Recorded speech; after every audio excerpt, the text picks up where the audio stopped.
हिमाचल प्रदेश सरकार के राजस्व मंत्री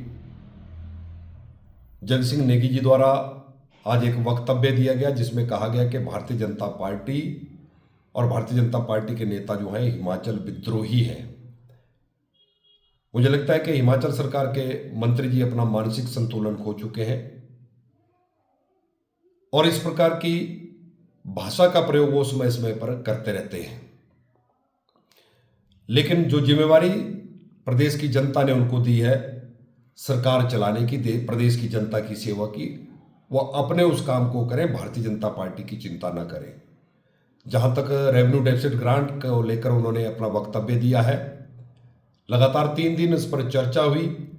चर्चा के दौरान जहां सत्ता पक्ष ने अपना पक्ष रखा, वहीं भारतीय जनता पार्टी ने भी, अपोजिशन ने भी अपनी बात सदन के अंदर कही, जो आज एक रिकॉर्ड का हिस्सा है। हमने कहीं नहीं कहा कि यह ग्रांट बंद होनी चाहिए थी, लेकिन यह ग्रांट बंद कैसे हुई? हिमाचल प्रदेश की सरकार फाइनेंस कमीशन के सामने अपना पक्ष रखने में नाकामयाब हुई। आप ठीक प्रकार से अपनी बात को वित्त आयोग के समक्ष रख नहीं पाए और जिस कारण से वित्त आयोग ने आपको इंडिकेट भी किया था, क्योंकि 15वें वित्त आयोग ने हमारी ग्रांट की टेपरिंग की थी, लेकिन उसके बावजूद भी हिमाचल की सरकार ने ना अपने खर्चे कम किए, ना अपनी आय बढ़ाई। कभी असंवैधानिक तरीके से सीपीएस की नियुक्तियां करना, चेयरमैन वाइस चेयरमैन की फौज खड़ी करना, हाई कोर्ट में additional advocate deputy advocate general की फौज खड़ी करना और उसके साथ सलाहकार ओएसडीओ की लंबी फौज।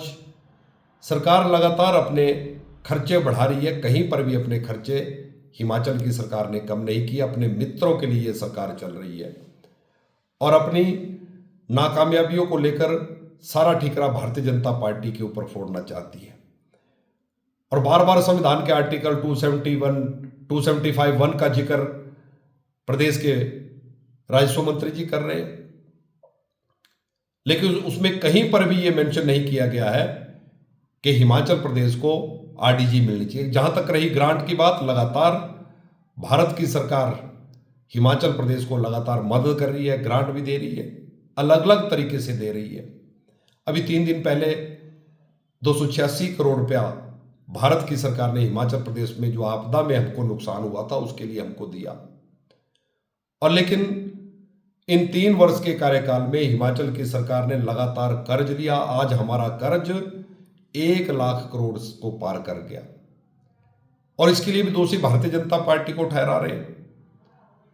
एक तरफ प्रदेश के मुख्यमंत्री जी कहते हैं कि 2027 में हमारा हिमाचल आत्मनिर्भर होगा, दूसरी तरफ हमारा कर्ज 1 लाख करोड़ को पार कर गया।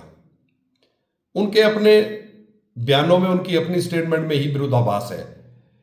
किस प्रकार से हिमाचल 2027 में आत्मनिर्भर होगा? मुख्यमंत्री जी स्पष्ट करें। ये सदन के अंदर भी हमने पूछा, लेकिन कहीं पर भी मुख्यमंत्री जी स्पष्ट नहीं कर पाए। इस प्रकार से उन्होंने अपने मंत्रियों को खोल दी है कि मंत्री अभद्र भाषा का प्रयोग करें, भाजपा के नेताओं के खिलाफ टिप्पणियां करें। उसी का परिणाम है कि आज राजस्व मंत्री जी ने भारतीय जनता पार्टी के नेताओं को हिमाचल विद्रोही कहा कि उल्टी बुद्धि के लोग हैं।